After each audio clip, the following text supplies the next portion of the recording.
Today, I'll show you a simple way to unlock your phone's screen lock or password without losing any data.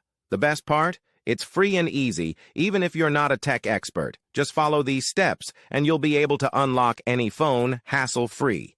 Let's get started.